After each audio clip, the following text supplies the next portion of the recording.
ఆదాయం వృద్ధి కొరకు చాలామంది చాలీచాలని ఆదాయంతో జీవితాలను నెట్టుకొస్తూ ఉంటారు. కొంతమందికి ఆదాయం ఎక్కువగా ఉన్న ఆదాయం కన్నా ఖర్చులు ఎక్కువ ఉంటాయి. ఖర్చులకు తగినట్టుగా ఆదాయం పెరగాలంటే కొన్ని సులభ మార్గాలు పాటించాలి. కొన్ని పరిహారాలు పాటిస్తే ఆదాయం కాస్త నిలవవేయగలుగుతారు.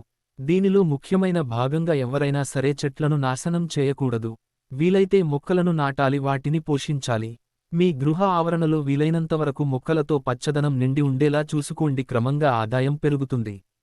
చెట్లను నాశనం చేసినప్పుడు ధనపరంగా ఇబ్బందులు ఎదుర్కొన్నట్టు మహాభారతంలో కొన్ని కథలు తెలియజేస్తున్నాయి. మీ గృహంలో కాని, దేవాలయంలో కాని, రోడ్డు ప్రక్కన, పాఠశాలలు, గెస్ట్ హౌస్, పార్కులు ఎక్కడైనా సరే మొక్కలు నాటి వాటిని పోషించండి. మొక్కలు చిగురు పడుతూ ఉంటే మీ ఆదాయం క్రమంగా పెరుగుతుంది. మీ ఆరోగ్యం బాగుంటుంది. ఇది సత్యం. ఒక రాగి చెంబు తీసుకుని దానిలో మంచినీరు పోసి ఒక మందార మొగ్గను దానిలో వేసి రాత్రిపూట మీ దేవుని గదిలో ఉంచండి.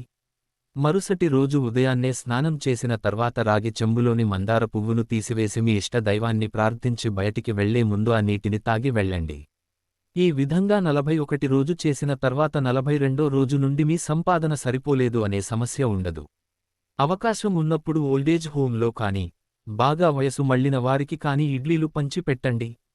ప్రతిరోజు కనకధారా స్తోత్రం ఇంట్లో ఉదయం సాయంత్రం వినపడుతూ ఉంటే లక్ష్మీదేవి అనుగ్రహం కలుగుతుంది. ప్రతిరోజు కనకధారా స్తోత్రం చదవాలి అనుకున్న వారు కొన్ని నియమాలు పాటిస్తే మంచి ఫలితాలను వస్తాయి.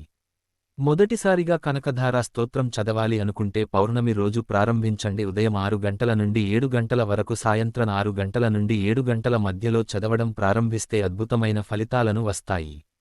కనకధారా స్తోత్రం చదివే సమయంలో తెలుపు రంగు గాని, పసుపు రంగు గాని వస్త్రాలు ధరించి చదివితే మంచి ఫలితాలు వస్తాయి. వేరే రంగు వస్త్రాలు ధరించి కనకధారా స్తోత్రం చదివినప్పుడు అనుకున్నంత ఫలితాలు రావు. కనకధారా స్తోత్రం ప్రతిరోజు చదివితే మాత్రం అద్భుతంగా ధన సంపాదన పెరుగుతుంది. ధనం నిల్వలోనికి వస్తుంది. అప్పులు తీరిపోతాయి. మొండి బాకీలు వసూలు అవుతాయి. ఇంట్లో ఎల్లప్పుడూ లక్ష్మీదేవి స్థిర నివాసం ఏర్పరచుకుంటుంది. Thanks for watching. ఈ వీడియో మీకు నచ్చితే లైక్ చేసి షేర్ చేస్తూ ఈ ఛానల్ ను సబ్స్క్రైబ్ చేస్తారని ఆశిస్తూ once again thank you very much.